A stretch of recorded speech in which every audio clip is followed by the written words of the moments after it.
Hello Parth. Hello. હું એમ પૂછતી હતી કે આપણી જોડે જે ચાઇલ્ડ આવે છે એ લોકો માટે ટાઈમ ટેબલ કેટલું ઇમ્પોર્ટન્ટ છે અને કેવી રીતે સાચવવું? ઓ મસ્ત ક્વેશ્ચન છે. આપણા જોડે જે ચાઇલ્ડ આવે છે ESD ગણો કે ડાઉન્સ ગણો કે લર્નિંગ પ્રોબ્લેમ કે બિહેવિયર ઇસ્યુવાળા XYZ જે પણ આવી રહ્યા છે એ લોકો માટે ટાઈમ ટેબલ બહુ જ ઇમ્પોર્ટન્સ છે. એ લોકોનું ટાઈમ ટેબલ તમારે બહુ જ સાચવવું પડે, બહુ સારી રીતે સાચવવું પડે, કેમ કે એ લોકો એક ફિક્સ સાયકલ ને એક ફિક્સ ટાઈમ ટેબલમાં આગળ વધતા હોય છે. એટલા માટે થોડુંક ઘણું એ લોકોને સાચવવા પડે. બને ત્યાં સુધી એનો જમવાનો, ચાઇલ્ડનો જમવાનો, ચાઇલ્ડનો ઊંઘવાનો, ચાઇલ્ડને રમવાનો, આટલું ટાઈમ ટેબલ દરેક પેરેન્ટ્સે સાચવવું પડે, સાચવવું જોઈએ. બરાબર છે? કેમ કે જો આ 3 વસ્તુ નહીં સચવાય એટલે ઓફકોર્સ બાળક એના ટેન્ટ્રમ્સ થ્રો કરશે, બહાર તમને દેખાશે અને દેખાડશે બહાર. એટલે બને ત્યાં સુધી આ 3 ટાઈમ ટેબલ થોડાક સાચવવા. જો થાય છે એવું ઘણી વખત કે બાળકને ઊંઘ આવ્યું હોય, કાં તો ભૂખ લાગી હોય, બરાબર છે, કાં તો ઊંઘમાં જે ઉઠીને આવ્યું હોય, પેટમાં દુખતું હોય, તો થાય છે શું કે થેરેપી સેન્ટર કે સ્કૂલમાં બહુ જ ટેન્ટ્રમ કરે. ઓલરેડી એ ચાઇલ્ડમાં સેન્સરી પ્રોબ્લેમ હોય છે, બિહેવિયર પ્રોબ્લેમ હોય છે, કોગ્નિશન પ્રોબ્લેમ હોય, સ્પીચ પ્રોબ્લેમ હોય, લેંગ્વેજ પ્રોબ્લેમ હોય, એમાં પણ જો એક આ બીજી પ્રોબ્લેમ આવે કે ઊંઘ નથી મળી ને ભૂખ લાગી છે, બરાબર છે, પેટમાં દુખી રહ્યું છે, કે આ બધી બીજી કે એક્સ્ટ્રા પ્રોબ્લેમ આવે એટલે એ વધારે થ્રો થાય, વધારે ટેન્ટ્રમ દેખાય.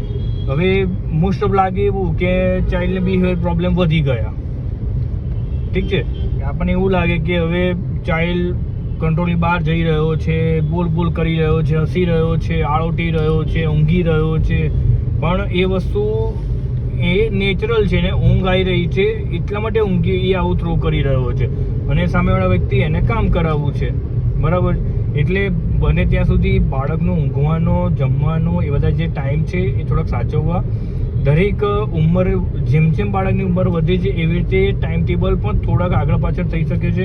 સિઝનમાં પણ શિયાળો, ઉનાળો, ચોમાસુમાં દરેકમાં ટાઈમ ટેબલ સરખા નહીં હોય, એમાં પણ આગળ પાછળ થશે. તો એવી રીતે થોડુંક ઘણું આગળ પાછળ કરીને ટાઈમ ટેબલ સ્કૂલનું કે થેરેપી સેન્ટરમાં વાતચીત કરીને થોડા ઘણા ટાઈમ ટેબલ એનું અપ એન્ડ ડાઉન કરાવવું.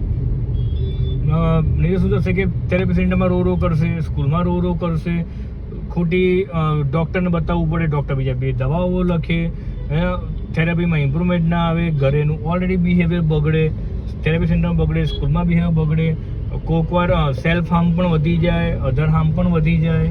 એટલે બેટર છે કે ચાઇલ્ડનું ટાઈમ ટેબલ બનાવો. થેરેપી સેન્ટર કે સ્કૂલમાં જતાં પહેલાં ચાઇલ્ડને અડધો કલાક કે કલાક પહેલાં ઉઠાડી દેવો. ઘણામાં એવું હોય છે કે ઉઠાડીને તરત જ લાવવાનું રહે. જેવો સ્કૂલનો ટાઈમ થયો, સ્કૂલનો ટાઈમની વેન બરાબર છે 7 વાગે આવવાની હોય તેને 6:30 જ ઉઠાડે. છોકરો હજુ બરાબર ફ્રેશ થયો ના હોય, એનો મૂડ ના આવ્યો હોય અને એવો જ એને સ્કૂલમાં જઈને કામ કરવાનું હોય. એટલે ઘણી વખત ચાઇલ્ડનું બિહેવિયર બહુ જ એગ્રેસિવ કાં તો ખરાબ થઈ જાય છે, કાં તો ઘણી વખત એકદમ લેઝી થઈ જાય, તો એવું થાય કે લેઝી છે. એટલે થોડુંક ટાઈમ ટેબલ દરેક પેરેન્ટ્સે સાચવવાનું અને જોવાનું અને બાળકના ટાઈમ ટેબલને, બાળકના મૂડને આધારે બાકી બધા ટાઈમ ટેબલ સેટ કરવા, સ્કૂલના કે થેરેપી સેન્ટરના. તો જલ્દી ઇમ્પ્રુવમેન્ટ, સારી રીતે ઇમ્પ્રુવમેન્ટ આવી શકે છે. Thank you.